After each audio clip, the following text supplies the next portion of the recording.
Day 7 of solo trekking the Annapurna circuit at 18 years old.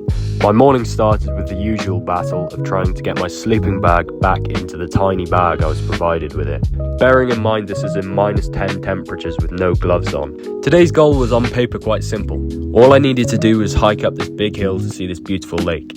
I set off early at 5:30 a.m. with 3 people that I had met in my hostel the night before. Today we were trekking from an altitude of 4,200 meters at the base camp to an altitude of 4,900 at the top. As the trek went on, the snow resting on the mountain tops became thicker and thicker. The path though, much to my dismay, remained these slippery scree slopes made out of loose rubble and rock.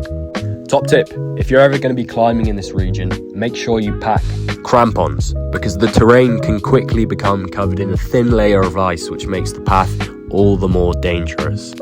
You can pick them up in most trekking shops in Nepal for about £5.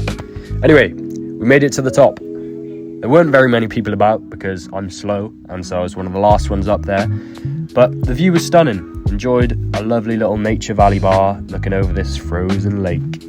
4,900 meters up. It was a bit nippy to be honest, and with that I began my long descent down to the base camp. I stopped there for lunch and a rest before heading to a small town called Sri Karka for the night. This was heading back through the scree slopes, so I was stressed, but when we arrived, the sun was casting a beautiful orange glow over the sun-capped peaks. Stats for the day, quite a trek, 23 kilometers in total.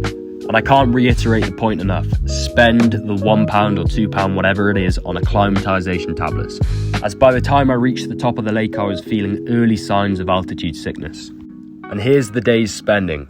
Not too bad, but I had dal bhat with yak meat for dinner, so that cost me an arm and a leg, 1,000 rupees or £5. I was furious about it.